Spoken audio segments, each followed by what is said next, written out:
Hello everyone and welcome to Science Era, and in this video we'll talk about class 9th English chapter that is The Road Not Taken। अब इस chapter के poet हैं Robert Frost. तो Robert Frost इस chapter के poet हैं। चलिए start करते हैं चैप्टर को। तो अब इनके ऑथर हैं रॉबर्ट फ्रॉस्ट। इस चैप्टर के ऑथर हैं रॉबर्ट फ्रॉस्ट। तो ये रॉबर्ट फ्रॉस्ट एक अमेरिकन पोएट हैं और ये इंग्लैंड में इन्होंने ज़्यादातर अपनी जो बुक्स हैं और इनकी जो स्टोरीज़ हैं पब्लिश की हैं। और ये अब इनकी जो पहली स्टोरी थी वो अमेरिका में पब्लिश हुई थी। ठीक है, तो ये हाईली रिगार्डेड है। मतलब ये क्या करते हैं, रॉबर्ट फ्रॉस्ट के बारे में बताते हैं कि हमारी बुक में भी एनसीईआरटी बुक में भी लिखा हुआ है कि जो रॉबर्ट फ्रॉस्ट हैं वो अपने ऑर्डिनरी एक्सपीरियंसेस को शेयर करते हैं अपने पोएम के थ्रू। ठीक है, तो ये एक ऐसे पोएट हैं जो अपने एक्सपीरियंसेस को या सिंपल वर्ड्स में अपनी लाइफ के चैलेंजेस को बताते हैं। तो इस पोएम का टाइटल सबसे पहले पढ़ लेते हैं। सबसे पहले हमने पोएट का टाइटल पढ़ा। पोएम का नाम है the road not taken. Poem का क्या नाम है? The road not taken.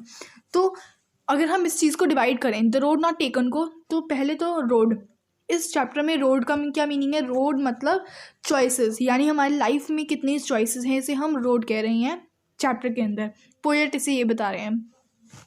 तो many times we regret the choice we make but what is done once can not be undone.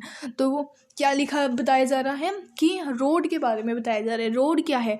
The road not taken. तो यहाँ पे रोड क्या है? रोड हमारी चॉइस है, यानी हम अपनी लाइफ में क्या चूज़ कर रहे हैं वो हमारी चॉइस है road.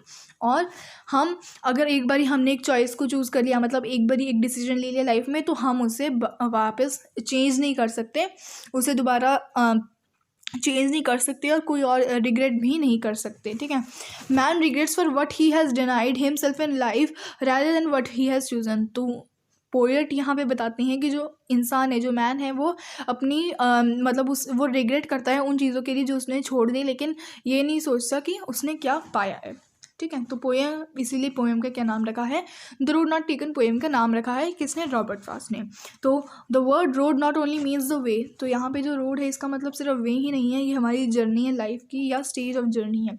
Hair road does not simplify any ordinary road but functions as a metaphor for vital decision in our life. तो मेटाफॉर क्या होता है? मेटाफॉर एक है, metaphor is a literacy device. Metaphor एक लिटरेसी डिवाइस है और इसके बारे में हम आगे भी पढ़ेंगे।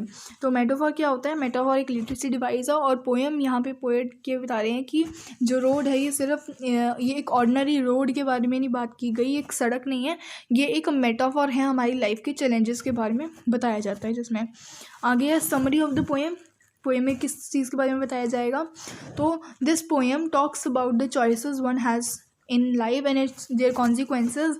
One day while walking in a wooden area full of the trees, the poem comes to a place where he has to decide which road he should take। तो वो बताते हैं कि जो पोएट है वो एक बारी एक वुडन एरिया, पेड़ों से भरे जंगल में जाता है। वहाँ पे एक वुडन एरिया था वो, और वहाँ पे उसे दो रास्ते दिखते हैं। तो वो उसे अब डिसाइड करना है कि कौन सी रोड पे उसको चलना है। He starts debating over the choices. तो वो डिबेट करता है दोनों चॉइसेस के बीच में और वो सेकेंड पाथ को चूज़ कर लेता है अपने किस इंटेंशन, ट्रैवलिंग के इंटेंशन को मतलब देखकर। ठीक है, तो उसने अपने फ्यूचर के बारे में सोचा। सबसे पहले उसने सारी चीज़ों को उसने सबसे पहले डिसाइड किया, उसने बहुत अच्छे से डिसाइड किया और फिर उसने सेकंड पार्ट को चूज़ किया। अब हम बात करते हैं कि अब हम पोएम को रीड करेंगे और देखेंगे कि उसने सेकंड को क्यों चूज़ किया, सेकंड पाथ को। तो फर्स्ट स्टैंजा है, स्टार्ट होता है, two roads diverged in a yellow wood. Two roads diverged in a yellow wood, and sorry I could not travel both, and be one traveler long. I stood and looked down one as far as I could, to where it bent in the undergrowth. तो ये थी हमारे first stanza. आप इनसे NCERT book में भी देख सकते हैं, इसका मीनिंग देखते हैं हम। Summary of the first stanza. So in the first stanza the poet says the following things. The speaker describes his position. तो स्पीकर यहाँ पे अपनी पोजीशन के बारे में डिस्क्राइब करता है कि वो कहाँ पे खड़ा है। वो कहाँ पे खड़ा है? वो he is walking in the two roads and he comes to the divergence of the two roads and he stands there looking up far down each one as each where he can see. तो बताते हैं कि जो speaker है ये एक ऐसी position पे पहुंचता है, जो पोएट है हमारा ये एक ऐसी पोजीशन पे पहुंचता है जहाँ पे वो उसे डिसाइड करना है कि वो वहाँ पे दो डाइवर्जन है, यानी दो रोड्स वहाँ पे डाइवर्ज कर रही हैं और उसे देखना है कि वो कहाँ किस रोड को चूज़ करेगा। उसे ये डिसीज़ को डिसाइड करना है। उससे हमने पहले तो उसे बहुत ज़्यादा डाउट्स होते हैं, लेकिन बाद में वो कंटिन्यू कर दोनों रोड्स को अच्छी तरह से लुक करता है, देखता है उन्हें और अपने डिसीजन को लेता है। आगे पढ़ते हैं। Second stanza, then took the other as just as fair, and having perhaps the better claim because it was grassy and wanted wear, though as for the passing there had warned them really about the same। अब इसका meaning, इसकी summary देखते हैं इसमें क्या बताया गया है। तो इसकी सेकेंड स्टैंजा की समरी है, he looked down the first one to where it bent in the undergrowth, and then the second one as he decided to take the other path because it seemed to be less traveled than the first time। तो poet बताते हैं कि जो poet है वो अपने आप, poet क्या करते हैं, सबसे पहले तो झुक कर नीचे बेंड होकर देखते हैं, उसके अंडरग्रोथ को, ग्रासेस को देखते हैं और फिर अपने उस सेकंड रोड को, दूसरी वाली रोड को चूज़ करते हैं। ठीक है, क्योंकि क्यों यूज़ करते हैं, क्योंकि जो सेकंड वाली रोड है वो लेस ट्रेवल्ड होती है, यानी वहाँ भी ज़्यादा लोग ट्रेवल नहीं कर रहे होते हैं। But then he goes to say that they actually were very similar one. The second one that he took seems less travel, but as he thinks about it realizes that they were really about the same, not exactly the same but only about same. तो poet क्या बताते हैं कि पहले तो मैंने second road को choose किया क्योंकि वो मुझे लगा कि वो लेस ट्रेवल्ड है, यानी कम लोगों ने उसे ट्रैवल किया है, वो लेस ट्रेवल्ड है। लेकिन पोएट बताते हैं बाद में कि मुझे फिर मैं बाद में रियलाइज़ करता हूँ कि ज़्यादा भी उनमें डिफरेंस नहीं था, दोनों सेम ही थे, लेकिन ज़्यादातर सेम थे, लेकिन फिर भी उनमें कुछ डिफरेंस तो पोएट को दिखा। तो उन्होंने क्या किया, सेकेंड रोड को चूज़ कर लिया। थर्ड स्टैंजा पढ़ते हैं।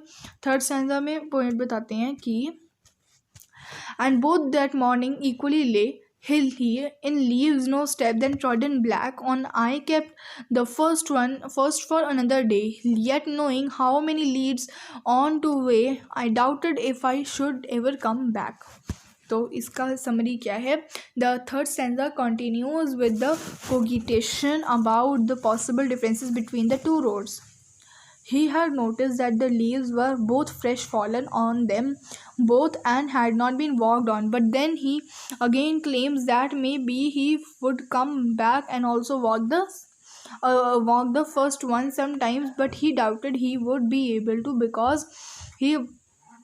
because in life one thing leads to another and time is short। तो पोएट बताते हैं कि मैंने सेकंड रोड को चूज़ किया, लेकिन मुझे बाद में फिर पता लगता है कि दोनों रोड्स में ज़्यादा वैसे पॉसिबल डिफरेंसेस नहीं थे, लेकिन उन्होंने ऐसा क्या डिफरेंस देखा दोनों रोड्स में, उन्होंने देखा कि जो दोनों रोड्स हैं वहाँ पे जो लीव्स हैं, यानी ज़्यादातर लोग जो है वहाँ पे ट्रैवल नहीं किए हुए थे, फ्रेश लीव्स थे वहाँ पर, फ्रेश लीव्स थे वहाँ पर, तो ज़्यादा लोग वहाँ पर ट्रैवल नहीं किए थे, है ना। वरना अगर पुराने लीव्स होते, मतलब अगर दूसरे टाइप के मतलब ब्रोकन लीव्स होते, ख़राब लीव्स होते, तो मतलब वहाँ पे लोग गए हुए हैं, उनके जूतों से उनके जो लीव्स हैं तो वो ख़राब हो जाते हैं, है ना। तो लेकिन पोएट देखते हैं कि वहाँ पे फ्रेश लीव्स हैं, तो इसीलिए वो क्या है, वो अभी वहाँ पे कोई भी ट्रैवल नहीं किया है। आगे देखते हैं।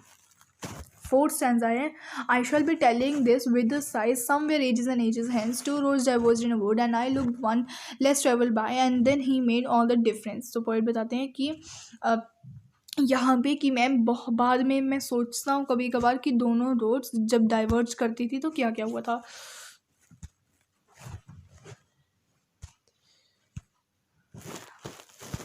आगे देखते हैं।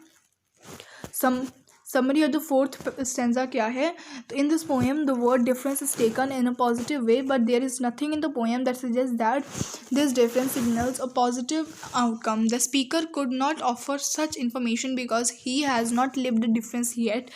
The other word that leads non-discerning readers astray is the word sigh, but taking difference to mean a positive difference, they think that the sigh is one of the nostalgic relief। However, a sigh cannot mean regret। There is oh dear kind of sigh, but also the what a relief kind of sigh. Which one is it? We do not know. If it is the relief side, then the difference means the speaker is glad he took the road he did. If he is regret sigh, then the difference would not be good and the speaker would sigh in regret। तो यहाँ पे बताया जाता है कि poem हमने भी fourth stanza को पढ़ा, ये था ना हमारा फोर्थ स्टैंजा। देखिए तो यहाँ पे एक वर्ड यूज़ हुआ साई, कौन सा वर्ड हुआ था, साई वर्ड यूज़ हुआ था। तो पोएट बताते हैं कि जो साई है, अभी हाँ बताया जाता है कि साई क्यों कर रहे हैं पोएट इसलिए साई कर रहे हैं क्योंकि उन्हें डाउट है कि उन्होंने कौन सी रोड कैसी रोड को चूज़ किया। वैसे अगर तो वो मतलब अच्छी तरीके से साई कर रहे हैं, यानी रिग्रेट नहीं कर रहे हैं, तो इसका मतलब उन्होंने जो अपना रोड चूज़ की वो अच्छी है। लेकिन अगर वो रिग्रेट कर रहे हैं तो इसका मतलब उन्हें थोड़ा सा वो है, अपने जो उन्होंने डिसीजन लिया उस पर उन्हें थोड़ा सा रिलीफ नहीं है। तो ये थी हमारी पोएम। अब पोएम का मैसेज ये है। तो रॉबर्ट फ्रॉस्ट पोएम है ये, the road not taken seems to hold out the mortal that life is a continuous journey full of divergence, and then the important thing is to move on without looking back whether the choice of path taken was right or wrong। तो यहाँ पे बताया जाता है कि Robert Frost ने poem क्या message है कि जो हमारी लाइफ है ये भी कॉन्टीन्यूस जर्नी है, यानी लाइफ में बहुत सारे चैलेंजेस आते हैं, हमारे पास बहुत सारा हमें चॉइस लेनी होती है, लेकिन हमें सही चॉइस को लेनी चाहिए जो हमें अच्छी लगे, ठीक है। और बाद में अगर एक बार ही हमने चॉइस ले ली तो हमें कभी भी रिग्रेट नहीं करना चाहिए, क्योंकि वो चॉइस हमने तो ली है ना। द राइट और wrong are relative terms, right और रॉन्ग रिलेटिव टर्म्स है, लेकिन हमें अपनी जो चॉइस है वो खुद लेनी चाहिए, किसी पर डिपेंडेंट नहीं रहना चाहिए। और अगर आप चॉइस लेना चाहते हो तो उसे बहुत ज़्यादा ध्यान से लेना चाहिए आपको, ठीक है। तो we cannot get the direction to our life takes is determined by the choice made by us। तो बताते हैं कि हमारी लाइफ में ना वो ही होता है जो हमने सोचा होता है, यानी जो हमने डिटरमिन किया होता है ना। और in the journey of life one can seldom come back to travel the roads not taken earlier. तो वो बताया जाता है कि अगर आपने लाइफ में एक रास्ता चूज़ कर लिया तो आप दोबारा नहीं कर पाएंगे दूसरे रास्ते को चूज़, इसलिए आपको ठीक रास्ते को चूज़ करना चाहिए। लेकिन कभी कभार अगर आप डिटर्मिन हो तो आप अच्छे रास्ते को चूज़ करिए, ठीक है। तो हमारी लाइफ जो है उसमें हम वो ही पार्ट्स को चूज़ करते हैं जो हमें अच्छा लगता है। तो हमें हमेशा अपने हार्ट के अपने अंदर की मतलब अपने आप की सुननी चाहिए। We should not depend on anyone कि कोई हमें बताएगा। So this was the poem the road not taken, and I hope that you have got the meaning of this poem. Thank you, and if you have not subscribe my channel, do subscribe it, like the video and comment. Thank you so much.